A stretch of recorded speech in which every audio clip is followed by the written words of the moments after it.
next speaker this afternoon is Michel LaCroix with co-authors I don't know if I should try this, with several co-authors whose names you can read in the program. I can do it if you want. Yeah, you will have a chance to be the co-author. Next speaker. So comes from Michel LaCroix, Franck Labruyère, Christophe Jeantet, and Michel LaCroix, the Institute of Research sur Catalysis, Villeurbanne, France. And the paper presented by myself, Michel LaCroix. Thank you. The paper's title is Temperature Programmed Reduction of Sulfided Catalyst Performed Under Realistic Hydrogen Pressure. Problem.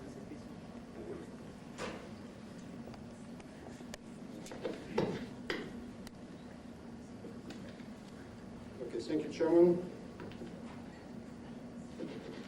So,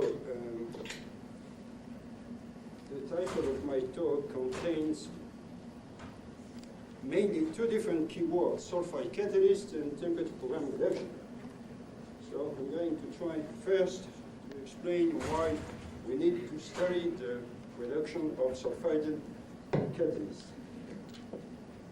Maybe many of you know that sulfide catalysts are widely used in the industry and mostly for performing the industrial hydrotreating process, which consists in sulfur, nitrogen, oxygen, and metal removal from organic molecules which are present in the different oil fractions. In order to do simultaneously all these different reactions, the only catalysts which are able to do that are sulfided catalysts, and generally molybdenum sulfide, supported in alumina and promoted by nickel or cobalt sulfide, are used. All these reactions take place at a temperature comprised between 300 and 400 degrees centigrade and under hydrogen pressure of about 30 or 40 bars. Now, if we look at the different work which has been done, fundamental work which has been done in order to understand a little bit more the nature of active sites which are present at the surface of such kind of catalyst, almost everybody agree into the fact that the active sites are probably coordinatively unsaturated ions present at the surface and formed by reduction of the solid under the operating conditions required to perform all the different reactions I just mentioned a few minutes ago. So in order to illustrate that,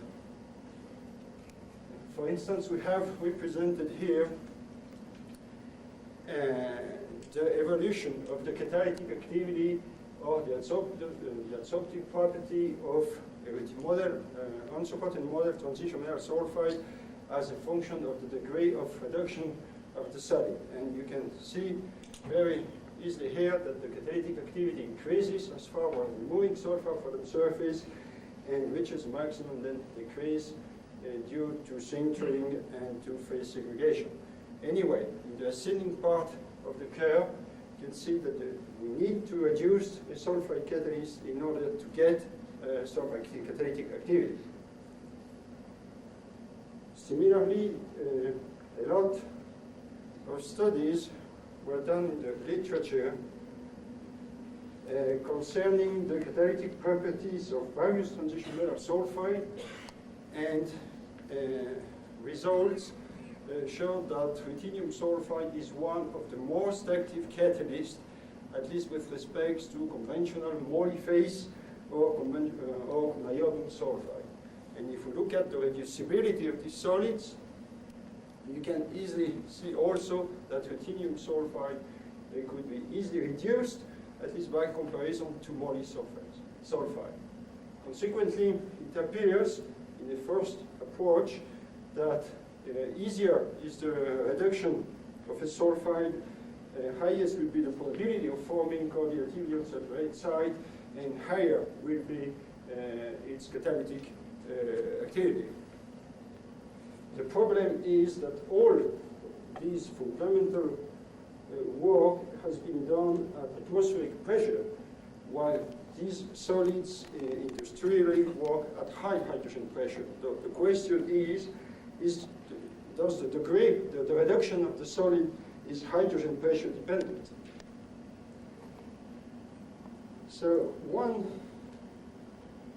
technique which has been widely applied since about now more than 25 years in order to study the reducibility of a solid material is temperature to ground reduction, because it is a quite sensitive technique, and the response that we obtain using that technique generally never depend on any specific property of the solid other than its own reducibility. The principle of the technique is very easy. The only thing you have to do is to make hydrogen flowing through the reactor containing a catalyst. You heat the system and you see what happens at the reactor outlet. And generally, the TPR profile consists in several peaks, and each peaks reflect a different species leaving the catalyst at a given temperature. An example of some TPR advantages or disadvantages of this technique.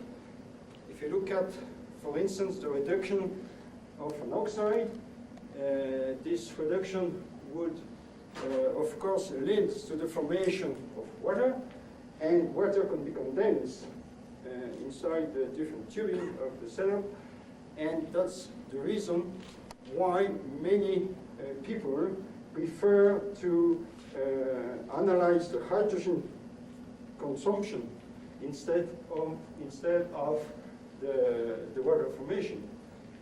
But this implies to use very low hydrogen concentration in order to be able to perform accurate analysis, and this excluding, by the way, the use of high pressure experiments. Now, as far as sulfides are concerned, their reduction leads to the formation, of course, of H2S, which is not condensable. Or it's very hard to condense H2S. It's not so easy. The detection of this molecule is also very easy. You can use a mass spectrometer or a photoionization detector or UV detector and so on. But the problem is linked to the high reactivity of H2S towards several materials. And particularly if you want to study the reduction of supported systems, you will form H2S, but there will also, water will be also present, and humid H2S is quite corrosive gas, a mixture. So the setup that we try to use is shown there. We have, of course, hydrogen feed coming from here, goes to, so of course all tubings are in stainless steel. So the hydrogen flow goes to the reactor, which has been built with a special stainless steel, which is resistant to sulfur-containing atmosphere, and we decided to work upflow. So all the reactor exits were built using a Teflon cotton hose connector in order to avoid any consumption of H2S at the reactor outlet. So, of course, we have a pressure regulator there in order to change the hydrogen pressure, and the detector that we used was a mass spectrometer. So the first solid that we have studied the reduction was an unsupported ruthenium sulfide, because it's very easy to reduce this sample, and I have represented there two different profiles. The blue one was obtained at atmospheric pressure in an all-glass the TPR unit, while the red profile was obtained in the setup I just showed you in the previous slide. And you can see that as far we are reaching high temperatures, some H2S is missing there, and that comes probably from a reaction between the from H2S and the heated wall of the reactor, because if we repeat the experiment using a quartz reactor, we obtain exactly the same profile than the one observed in an all-glass system. So in order to try to avoid this reactivity of H2S with the reactor, we modified a little bit the reactor. And the way that we do that was to insert inside the reactor an inert quartz tube where the catalyst will be loaded. And so, of course, we leave it there, a dead volume, and hydrogen come inside the reactor over there. So hydrogen is going there, and there are two different O-rings which allow to force the hydrogen flow to go down and goes then up inside the reactor. So H2S formed is never in contact with the stainless steel walls of the reactor. So we repeat the experiment using that modification and the same solid, the same conditions, and in that case you can see that both profiles are exactly the same. So we can assume that the reactor is now working perfectly well. So then the next step was to study the reduction of supported materials under pressure. So we use as model catalyst a supported ruthenium sulfide for the same reason as before. And as you can see, the blue TPR profile is concerned the reduction at atmospheric pressure, and the red one is the profile observed at 30 bars. It should be pointed out that in order to avoid different peak modification for both experiments, of course, we used the same heating rate, the same catalyst rate, and the same hydrogen flow rate. So if we qualitatively compare both profiles, we found exactly the same behavior to remain peak, and the amount of H2S released in both experiments is exactly the same. The only problem is that at high pressure we observe a shift of the profile toward higher long times. So this is normal, because if we keep constant the catalyst rate and the hydrogen flow rate and so on, the residence time distribution inside the reactor changes with pressure, and that could be responsible for the holding time observed in that experiment. So we must, before correcting the profile, the TPR profile, we must study a little bit the dynamic of the unit. So there is one technique which is very often used in order to determine the residence time distribution inside a dynamic flow reactor.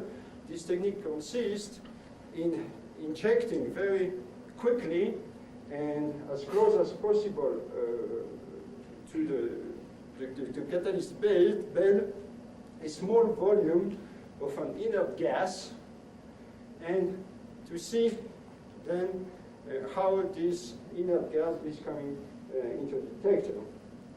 And the mean time, resident time distribution is calculated according to this formula, and tau is correspond to the time required to divide the area of this peak into two equal parts.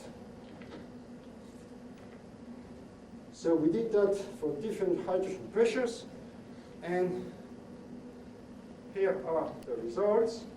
If you plot the mean resident time distribution as a function of hydrogen pressure, you have observed a very nice straight line indicating that the reactor behaves linear, is a linear reactor.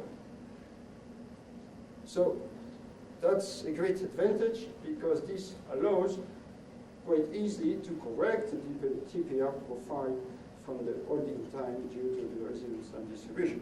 However, if we look at the different profiles of the stimulus,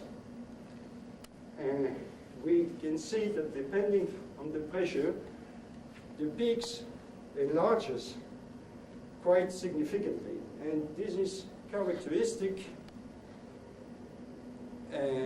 of some dispersion effects, some dispersion of the tracer inside a plug flow microreactor. So, and this can induce some errors also in the peak position during a TPR experience. So how to estimate this, the error that we can make due to this dispersive effect. So the whole of backmixing, so in order to estimate this backmixing effect, we must calculate the variance of the system, and the variance of the system is defined by the second momentum around the centroid of the distribution, and it's very often more convenient to work using the reduced unit T sur tau, and in that case, sigma, the square of the variance,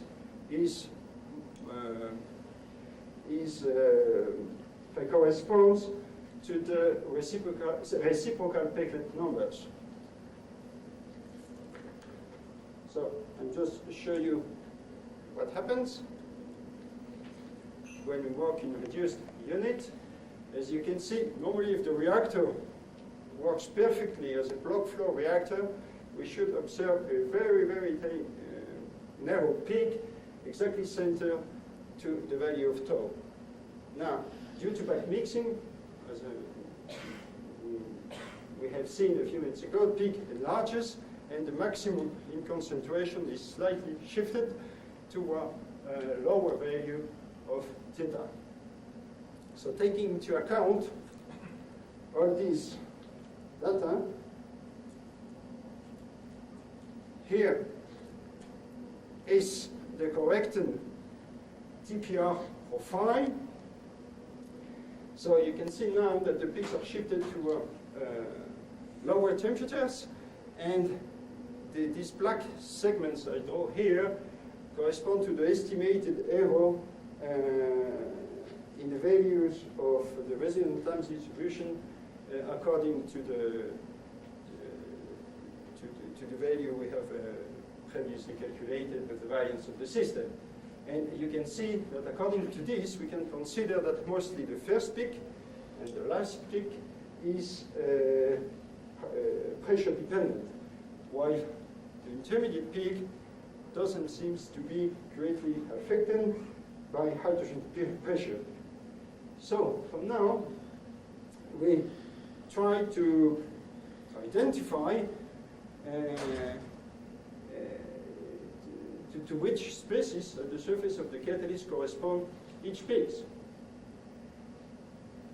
So before going ahead, I'd like to record that the sulfide catalyst is generally prepared by impregnation of the support by a precursor salt. Then there is very often a drying state, and then sulfiding state. And sulfiding is very often performed by heating the catalyst precursor on the H2S atmosphere up to 400 degrees C, and then the system is cooled down to room temperature under the same sulfiding atmosphere. And during cooling, we have observed, and for many sulfides, that we never obtain the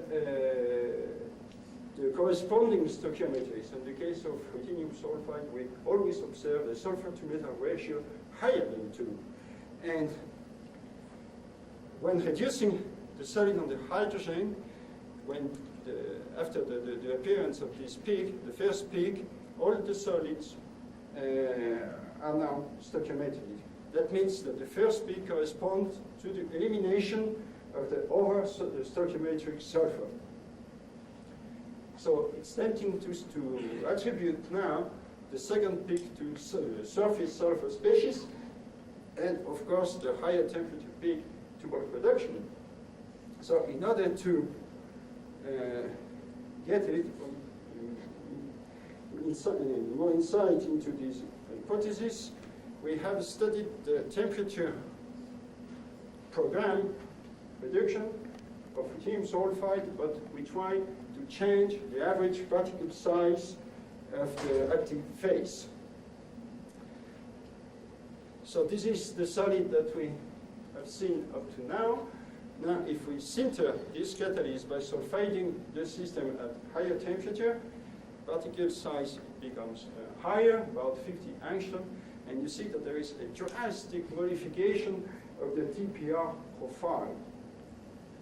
Now, if we go to lower particle size, we observe also a drastic modification of the TPR profile, but here it was the second pair, which was almost disappeared. In that case, is the high temperature peak.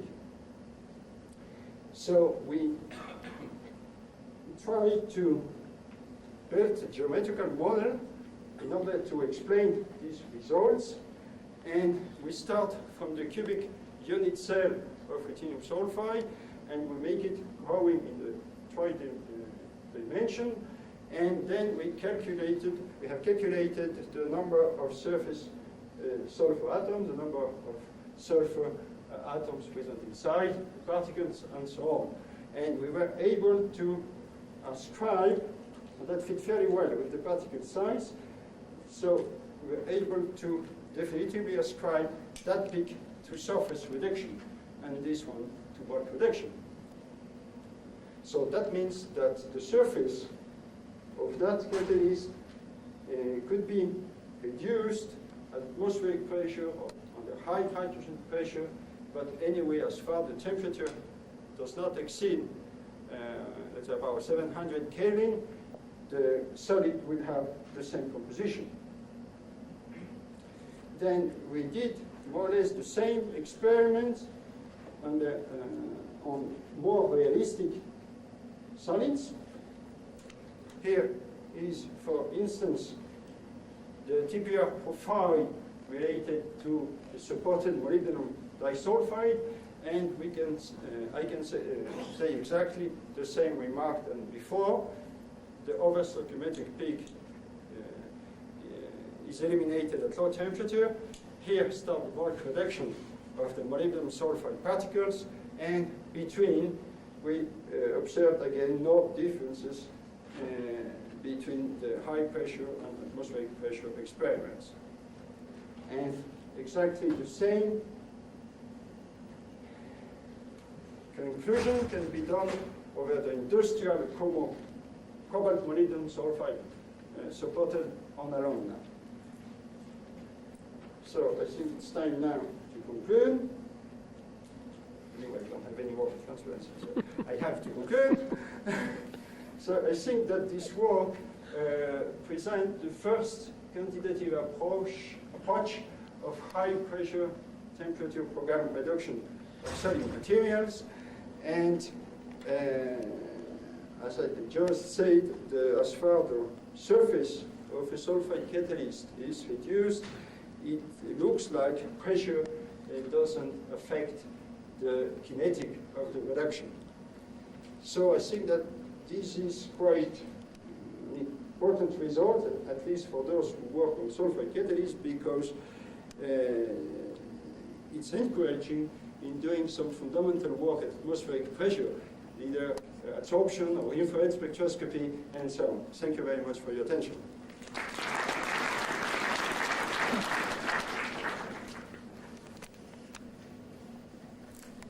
Very professional years. Questions?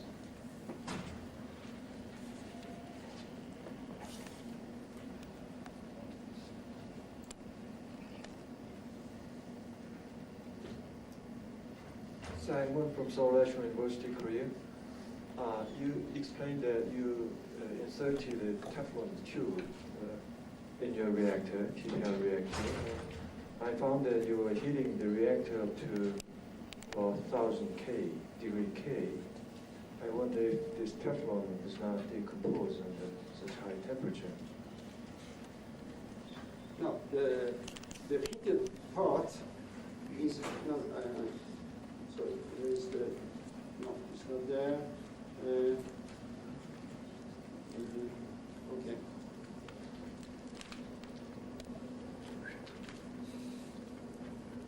No, the Teflon part. There is a Teflon cotton hose connector which are just at the exit of the reactor. So when the center of the reactor, where the catalyst is about 1000 K, this part is almost at room temperature. So there is no problem of melting Teflon. Is that your question? Because it's the same thing for here. The O-ring was far away from the extremely heat part of the reactor in order to avoid, of course, the destruction of the polymers. I thought you had Teflon in the reactor. Sorry? I thought you had some Teflon in the reactor. No. You put only a quartz tube on the side. So highly resistant temperature. For this cobalt molybdate on alumina, there are various models that the cobalt is either intercalated in the molybdenum sulfide or it is a substitution really present. And molybdenum sulfide has a layer lattice. The active sites are at the edges of the layers. So what do your data now really show for the effect of the cobalt on the reducibility of these edge sites, which are supposed to be the active sites of this catalyst system? So you're right. The sites on cobalt promoted molybdenum sulfide, you're right, molybdenum sulfide has a layered structure, and it is known that the active sites on molysulfides are all the way around the layers and not inside the layers. And now the location of the cobalt atoms are also around the layers in interaction with some molybdenum atoms via the intermediate of some sulfur bridging or something like that. And according to the last work which has been done by Professor Prince of Zurich concerning the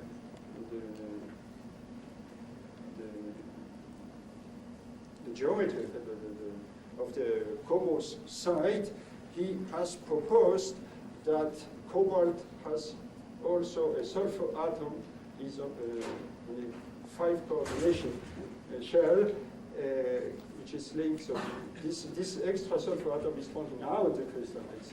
So when we are reducing apparently, we crack this cobalt sulfur bond.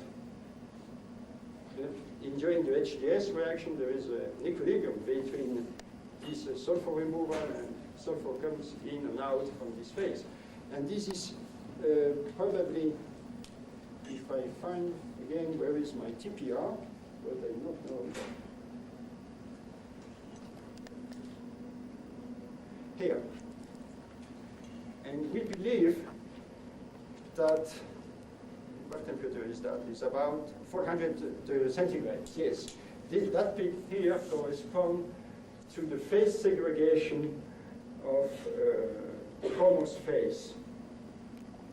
But we believe that, because if we perform a catalytic experiment with a low high H2S partial pressure at a temperature about if we start, let's say, doing a catalytic experiment at 300 degrees C, we determine what is the activity level, and then we raise up the temperature up to 400 degrees C on the hydrogen, like this experiment, and then we go back to 300 degrees C, the activity drops by about a factor of 2. So we have probably destroyed the Commons phase. That's why I'm saying that this peak corresponds probably to this phase segregation. This peak is absent in molybdenum Yes, sulfide. yes. Okay. I don't know where is my... Yeah, here it is. Here it is. Okay? Other question? All right, let's thank the speaker one more time.